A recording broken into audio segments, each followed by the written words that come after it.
So welcome folks to 20-minute tech break. My name is Valerie Wynn and I'm the marketing specialist for Eagle Technologies. So moving forward, we'll be here every other Friday at 12:30 p.m. and we'll be taking on a different topic each week. So this week we'll be discussing forecasting AI/ML with Cloud Program Manager Kary and Senior Cloud Engineer Brianna Buttaccio. If you're a newcomer, this is how today is going to go. So we have 20 minutes for questions to experts. And so Kary and Bree will be covering 4 high-level points, and then we'll be opening it up to Q&A. So we encourage you to take 20 minutes today to learn something new and to ask questions. So without further ado, Kary and Bree, take it away. Okay, thanks, Val. As Val said, my name is Kary Myers. I'm the Cloud Program Manager at Eagle Dream. So what that means is that my team and I are responsible for executing on all cloud-based projects, whether it's data lakes, it's AI/ML, or it's migrations and beyond. So that's my role here. Bree, do you want to do a quick intro? Yeah, hi, I'm Brianna Buttaccio. I'm a senior cloud engineer at Eagle Dream. I've been here for about 4 years and I have a background in computer science. A lot of the work I do at Eagle Dream is in the cloud with data lakes. So I handle migrating different data from all different sources into the cloud, cleaning and processing it, and then coming up with useful reports and machine learning to use the data. Great. So as Val said, today we're going to talk about Amazon Forecast. And I'm just going to give a quick high-level intro and then we'll get right into the questions. So what is Amazon Forecast? It's an AWS service that uses machine learning to provide forecasts. So all you need to do to build it is to provide some historical data plus any additional data that might impact your forecast as well. Then Amazon Forecast automatically examines it, identifies what's meaningful, and produces a forecasting model for you. So that's a very high level. So why don't we go ahead and get into our questions. So Bree, you've worked with Forecast, so can you talk a little bit about how AWS makes forecasting easier? Yeah, so one of the huge things that forecasting does is automatically evaluate your data and chooses the right machine learning algorithm for you. So there's about 5 models to choose from, but most people don't know exactly what's the best, and so AWS handles that for you, which is great. Another thing it does is that it sets data limits for you within the tool and warns you if you don't have the proper data. So for example, if you only provide 1 year of data, it won't allow you to forecast 10 years into the future because it knows that won't provide reliable results. Another thing that's built into AWS is QuickSight, which is a reporting tool, and there's a feature called Insights. And what that does is when you provide a graph that has time series data, it suggests machine learning tools for you. So there's anomaly detection and forecasts, and it's built right into the QuickSight tool.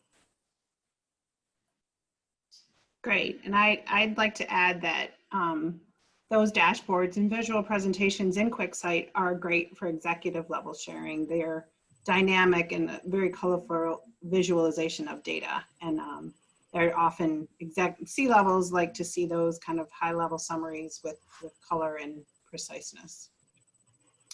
So if I wanted to start using Forecast, Bree, what do I need to get started with it?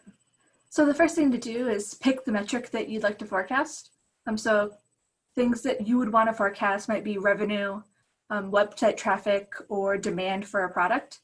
The next thing you have to do is gather the historical data for that. It needs to be ordered time series data.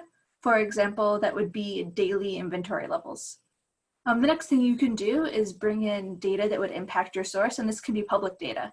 So some helpful data might be stock prices, weather patterns, geographical data, holidays, or travel patterns. And when you're choosing the data to add, keep in mind that the goal is to reduce the amount of error in the model.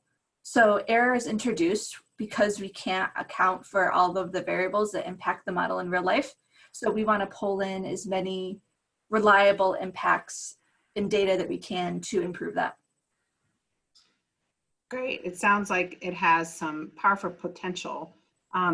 Just curious, what types of data can you bring in to forecast? Are there limits to the data that forecast can use? Yeah, so there are specific requirements for how the data is formatted that you upload.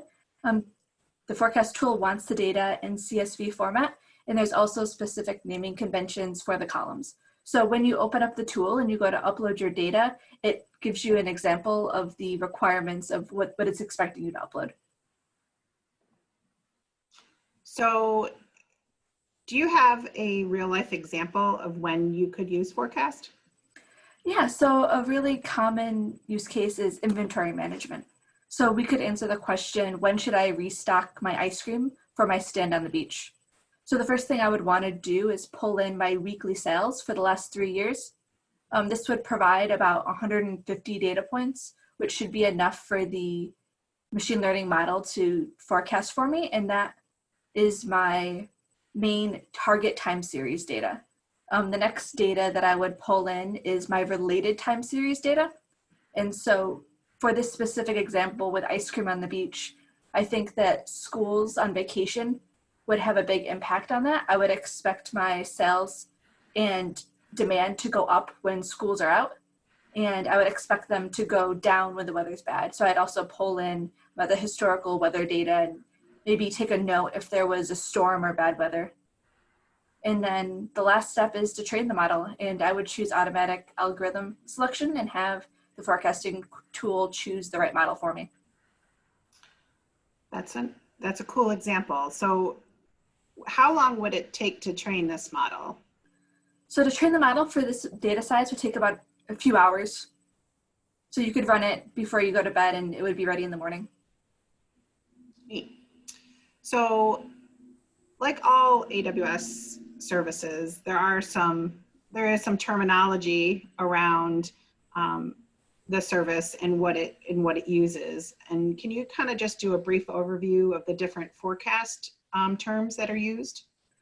Yeah, so I just want to cover 3 today that are very important for training the model itself. So the first term is the forecast horizon. This one's simple. It's just how far into the future you'd like to predict. The next term is back test window offset. So when you train data for machine learning, it splits the data into the training data and then the evaluation data. So the model will automatically evaluate itself to see how accurate it is. So if you provided it 3 years of data, it would train on the first 2 and then look at the last year of data and evaluate itself and see how accurate it actually was. So this backtest window offset is the point from the end of the data where you want to split it. So the common rule for this is an 80-20 split, but that can vary slightly depending on if you have very little data or a huge amount of data.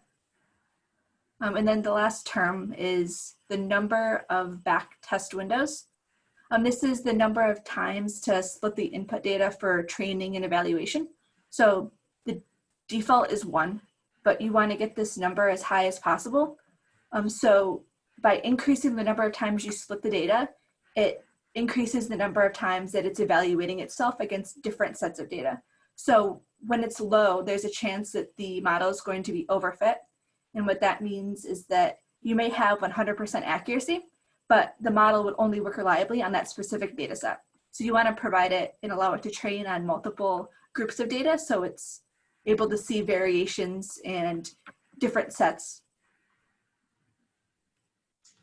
Great. So if we were to come back and circle back around to your example of the ice cream stand and forecasting for that, what would these terms become in that example? Yeah, so going back to the example of the ice cream stand, I provided 3 years of historical data on a weekly basis. So for my back test window offset, I'm going to follow that 80-20 rule. So I would want to split it at 30 weeks. And then my forecast horizon, so that's how far I'm going into the future, I'm going to choose 30 weeks as well. This is a little over 6 months. So I think that that's a reliable length into the future, considering that I'm only giving 3 years of history. And then the number of back test windows, I'm going to choose the highest number I possibly can. So I'm going to choose 3, and that's the highest number the forecasting tool will allow me to do, because I can't split it into smaller groups than the back test window offset. So it's going back and chopping the data at 30 weeks, and it'll continue to chop it at 30 weeks, and it won't chop it smaller than that. So I'm allowed to split the data a maximum of 3 times. Great. Now that's the 4 questions that we wanted to cover. I know it was quick, but that's part of the nature of a 20-minute tech break. We wanted to move it back over to Val to open it up for some Q&A. Perfect. So if you have any questions at all, feel free to drop your questions in the chat box. If you're on the phone, feel free to unmute yourself or raise your hand and we'll call on you. So we'll give it a couple of minutes. I see that we have a couple of questions. So from Adam Bree, we have, what do I do if my forecast is inaccurate? Yeah, so this is common when you're playing with a tool for the first time. Is you're going to make mistakes. You're going to figure out how the tool works, what it's expecting. So in machine learning, common things that cause issues in the model are statistical anomalies. So for example, if the data jumps too much or there's too much variance, it may throw the model off. So a solution to this one is to take the log of all the values, and this smooths out the data so there's not huge jumps. Another thing that can cause issues is if 2 data sets that you're bringing in as supporting data are too similar. So this would be an example as if there's 2 data sets you're bringing in that along the same timeline, they follow the exact same pattern. This can cause issues. So the solution is just to pull out one of those variables from the data. And then this one seems a bit obvious, but another one that I would check for is making sure that all of your supporting data is actually related. So just make sure you double check and make sure that this data is actually impacting your metric. So if you can always test and pull out a piece of data and see if the model does better. Great. I see we have another question. Matt, I see your hand is raised, so feel free to ask yours and unmute yourself if you'd like. Yeah. Hi, Brianna. Hey. How do I prepare my data for forecast? Yeah, so like I said, forecast requires a very specific format for the data. So it wants it in a time series data, and it wants a piece of data for every timestamp. So if you're giving daily data for a year, there should be 365 data points. So a common thing that could happen is if you have a store that's only open on the weekdays, you might not have any revenue data for the weekends. So you'll need to go in and fill out those days for data. And in this example, you'll want to enter in zeros because your revenue is 0 for those days. So it's important to think about how you want to handle missing data in your data set. So sometimes the answer is to take the average. Sometimes it's to enter 0. For example, if it's stock prices, you may want to enter in the last known value. Or if it's sales on a holiday, say you're missing your Black Friday data. Well, taking the average for the last week wouldn't be accurate. You might want to take the average from Black Friday from the last couple years to fill out that value. So handling missing data is a huge part of machine learning models, and it's going to be different depending on the use case. Great. We do have a couple more questions. Thank you for everyone submitting their questions. We have one from Elena saying, roughly how much historical data do you need to get started with forecasts? Yeah, so I would work backwards and think, how far in the future do I want to know? So the forecasting tool sets a limit. So you can forecast in the future a maximum of 1/3 of the length of your historical data. So if I provide 3 years of data, I can only forecast 1 year into the future.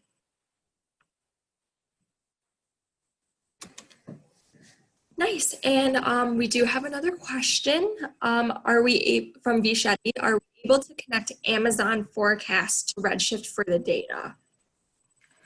You can't connect directly to another service. You would need to query and export the data from your database into CSV format and then upload that file to S3 And then you, in the forecast tool, you specify the path in S3 to that data set. All right. If anybody else has any other questions, those are the ones that I can see. Please feel free to raise your hand or submit another question. I'll give it just a couple more seconds until we move to the next slide. All right. Looks like we don't have any more questions. So thank you so much, Kary and Bree, for joining us. And thank you to our attendees for attending this week's 20-minute tech break. So our next 20-minute tech break will be on July 10th, where we'll be covering serverless computing. Along with this, we have another great upcoming event. We have our Ask an Ambassador series where we invite developers, architects, IT leaders to kind of have a fireside chat with our AWS ambassadors on July 15th at 1 p.m. And this will be with our ambassador, Scott Weber, and he will be covering data lakes, application modernization, and containerization. So definitely be on the lookout for that announcement. And thank you so much for everybody for joining, and we hope you have a great weekend.